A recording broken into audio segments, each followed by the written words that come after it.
Well, Dr. Page, thanks for being here and talking to us. We are less than a week away from the elections. How do you feel campaigning is going thus far? Well, the response when I'm out in the community is pretty positive. You know, we certainly don't always hear positive when we're at a county council meeting, but when you get past that atmosphere, it's very positive in the community. Why are you running for re-election for St. Louis County Well, Executive? it's a real honor to be county executive, and it's a real opportunity to make decisions that change people's lives. As a medical doctor in my pain management clinic or in the operating room, I could help people one person at a time and have a real impact in their life. And the decisions I make as county executive can help hundreds of people, sometimes thousands. And that's very rewarding. And I'd like to keep doing it if the voters vote for me on November 8th. What should be the expectation for St. Louis County residents if you are re-elected for the next 4 years? We'll continue working on the things that we do well in local government. Public safety, public health. Those are the core functions of county government, is to protect the health and welfare of your community. Different levels of government have different jurisdictions and responsibilities. We have a very good police department in St. Louis County. Crime is down year to date in St. Louis County, in a large part due to the strength of our police department and the policies of my administration. Our public health department is very active. We were leading the community and the state on the opioid epidemic pre-COVID. We shifted to COVID and helped coordinate the regional response. We're now working on the monkeypox response. We're shifting back to the more intensity behind mental health and the opioid epidemic. We're getting ready to receive over 15 years a $45 million settlement from opioid manufacturers, and we'll put that to work in the community as well. You mentioned some of the drama and tension in St. Louis County chambers. Some of your critics might say that not enough is getting done in St. Louis County because of politics, because of buttings of heads. Moving forward, how do you manage that? How do you manage that better? And is there things that you can do, from your perspective, how can I handle it differently moving forward and get things done? Well, there's a lot of acrimony in politics in 2022. We saw historical insurrection in our nation's capital 18 months ago. We saw some historic meltdowns in the state legislature last session, and we've seen some of that intensity play out in the county council level as well. Most of what we do in county government, most of the daily operations of county government is done through the executive branch. Most of our accomplishments are through the executive branch. But there are some things that we do together with the county council. Setting the budget priorities is a prime example. We agree on 98% of that. The 2% we disagree on becomes a story. It becomes very high profile because it's disagreement, and disagreement attracts attention. And in an election environment, there's a lot of work given to drawing attention to that disagreement, and that's just politics. So you think you're probably willing to compromise on a lot of different issues that face St. Louis County? Well, I should reinforce that 98% of what we do is accomplished without disagreement. The remaining 2 or 3% we'll continue to work on. We'll find a path forward. The recent ARPA appropriation was an example of a compromise. I mean, I set my priorities around public safety and public health, and the council shifted those a little bit, added a couple of things, and we got a good result. You mentioned crime. It continues to be a big storyline for our region. The St. Louis County Police Association and the Ethical Society of Police endorse your opponent. What is your relationship like with police, and why are these organizations not endorsing you? Well, I think you would have to ask them, and you know, they'd give you a political answer, and then there would be some things behind that too. I mean, running a police department's difficult. There are a lot of stakeholders. The officers are a stakeholder, the command staff are stakeholders, the expectations in the community are stakeholders, and we try to balance all three of those. Generally, the Police Association is concerned about salary and benefits, hours, transfers and promotions. Those are things that are primarily out of my control, but we have gotten them significant increases, 30 to 50% over the past 3 or 4 years, and regular increases in their contracts. But sometimes they ask for things that I can't do, and they hope that someone else could do better. In the interim, we're doing a lot in our police department. We're taking crime in the right direction in St. Louis County. For the stakeholders who are the community and the command staff, they should be happy that we're going in the right direction. We've cut the ribbon on we've done groundbreakings on 2 new police stations for the past 2 years. We've kept the promise of Proposition P, when it was passed 5 years ago to build new police stations, raise the salaries of our police officers, and give them all body cameras. So we're moving in the right direction around crime and public safety. And a letter issued by the St. Louis County Police Association talking about their endorsement, they talked about those Prop P funds and how one of that promises was having 2 officers per vehicle in dangerous areas, and that's not happening. Is that not happening, and why? Well, there aren't 2 officers in every car. I think they patrol together on occasion. That's a command staff, and that's a decision of the police department and the police board how to deploy those officers in the way that gets the best protection in the community. If we had more police officers, then we might be able to put more police officers in a car. But 2 police officers per car was a goal, and I think it's still a goal. It's just not possible in St. Louis County with the current staffing levels. But again, that's a command staff decision on when to put 2 officers in a car and when to separate them and have them patrolling independently. Have you at your office heard, stories from officers because they don't have 2 officers in a car that they don't feel unsafe, and obviously safety being a priority? I mean, is that something that your office is hearing? Well, I should emphasize that I don't make promotion decisions, transfer decisions, or assignment decisions in the police department, but I do support the general policy goals. The police department receives 48% of our general fund budget, which is a significant number for county government, and there's no county executive in the past 3 decades that's sent as much resources to the police department as I have. We have limited resources with Proposition P. It brought us about $55 million a year additional. Almost the entire Prop P budget is directed towards the police department, and with the resources they have to make command decisions and assignment decisions about when to put 2 police officers in a car and when to have only 1 person in a car and have them patrolling independently. You mentioned the groundbreakings for the precincts in North County and South County. Some critics have said, well, Prop P, that was passed by voters in 2017. Here we are in 2022, right before an election.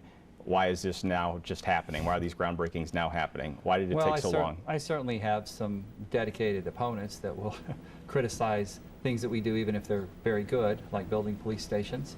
It takes time to bring those online. It takes time for the Prop P sales tax to accumulate to get to the point where we can build stations.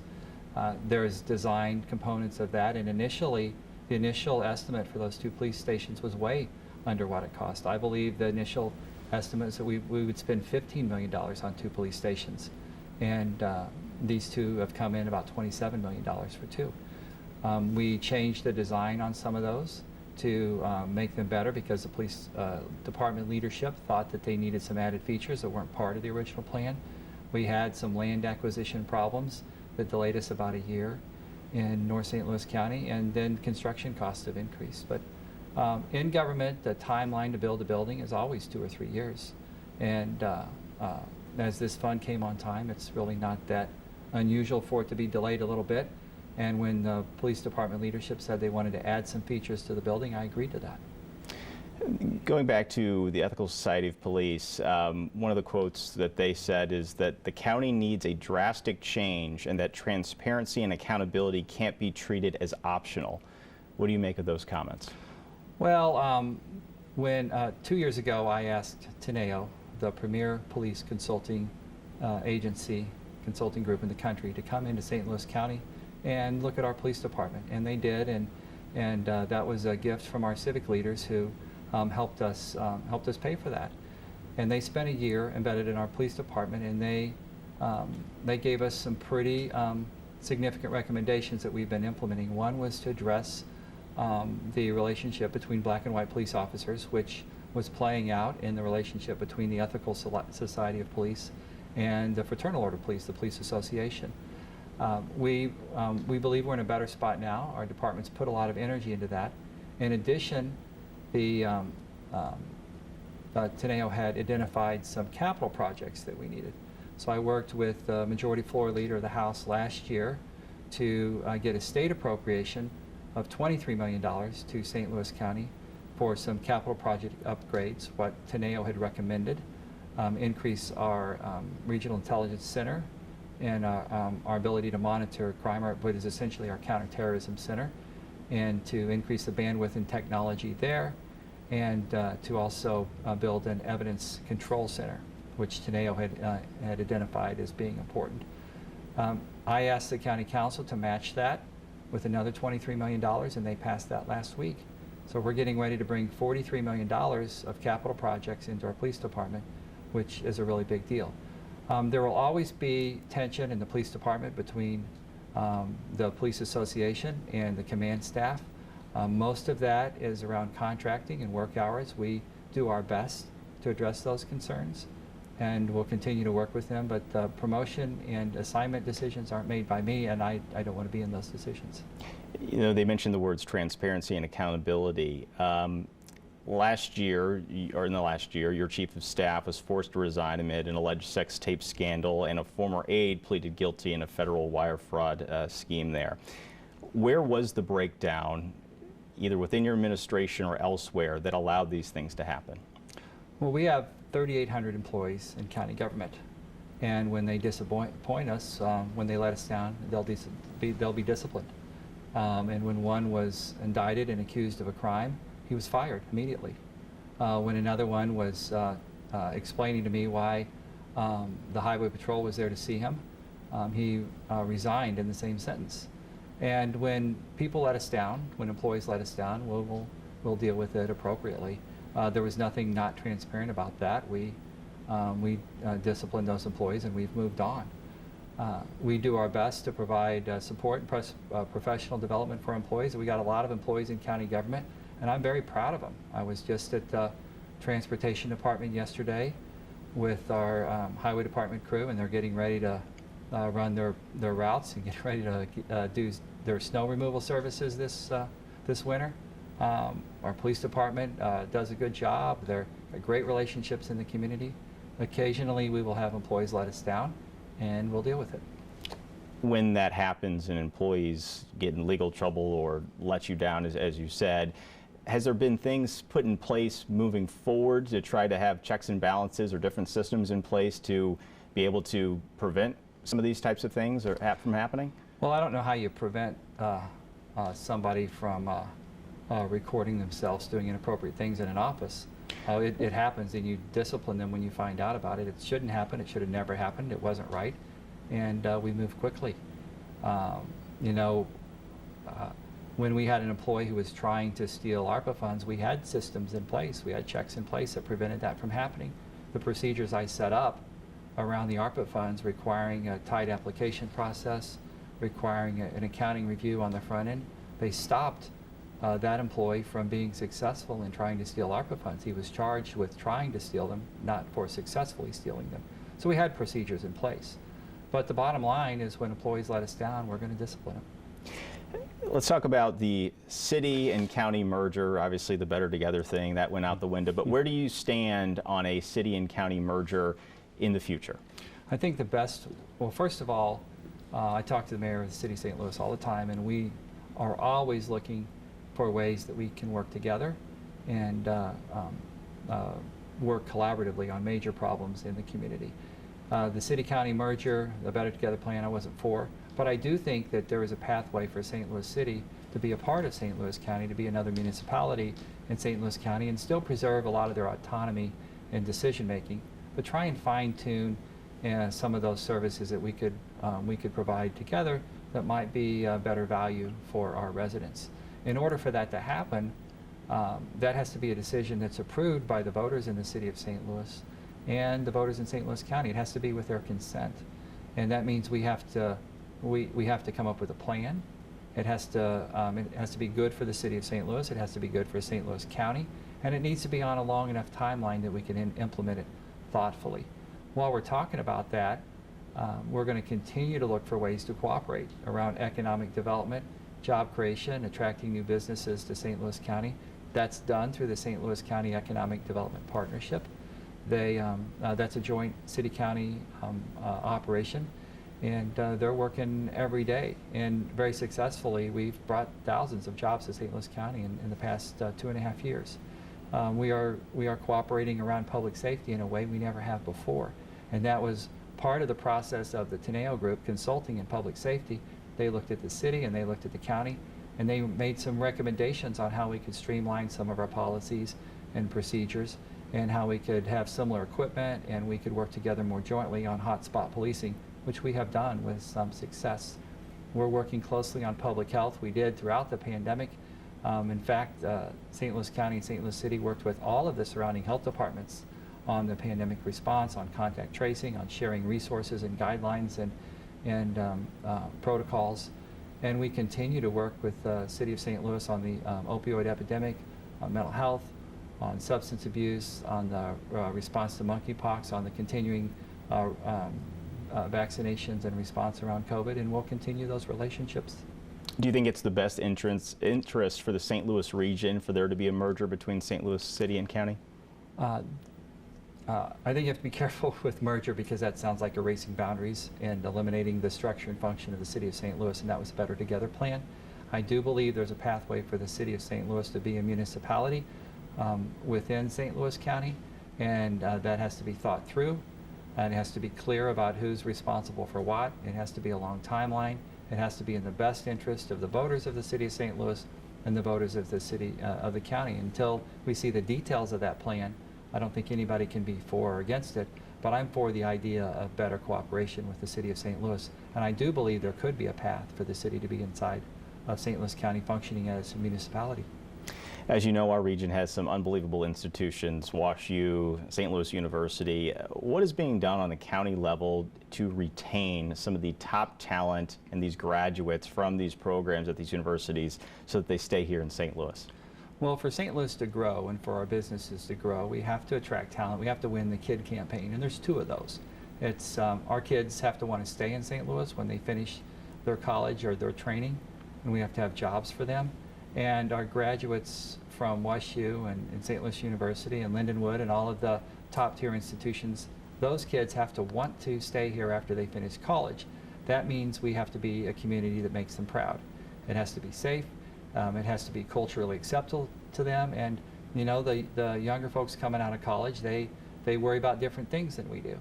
And if they see us fretting on social issues, or they don't think we're treating people fairly, that we've got laws that are too restrictive, that's not attractive to that generation, to people who come from other parts of the country to go to school here. So we need to be really thoughtful about the culture we have here and about whether or not people feel like this is a place where they want to be. And that's something that we're working on in St. Louis County. We talk about these things. We talk about treating people fairly. We talk about diversity, equity, and inclusion in everything we do. And I know that the mayor in the city of St. Louis is doing the same thing. When it comes to the St. Louis region, the outside perception from across the country, you know, St. Louis region is on top lists for crime, those FBI statistics that come out every single year. How do we change the perception under your leadership so that we are winning the business battle, we are retaining the talent, and how do we make that happen moving forward? Well, at first, I think I would argue, based on the research I've seen from Greater St. Louis Inc. and the other business advocacy groups, that we're not seen as an area of high crime. We're seen as an area that is just unknown and unbranded. We do have high crime statistics, in part because of the way the statistics are calculated, and in part because there's crime. But I think we have a blank slate brand more than we have a negative brand, and we need to build on that blank slate brand and talk about the good things we do. We're a leader in plant and life science research in the country. We're a leader in startups, the market application, and the development of new business from that research. We're a leader in pharmaceuticals. We just have a lot of industries that we do well. Geospatial intelligence, we're going to build a support network about that. Advanced manufacturing, Boeing and the support service around that as an example. Logistics, we're growing quickly around logistics. These are all things that we do well and we need to talk about, we need to build on. I think we need to spend a little bit more time selling ourselves, and that's part of my job. Not just to protect the health and welfare of St. Louis County, but to get out and talk about the things we do well.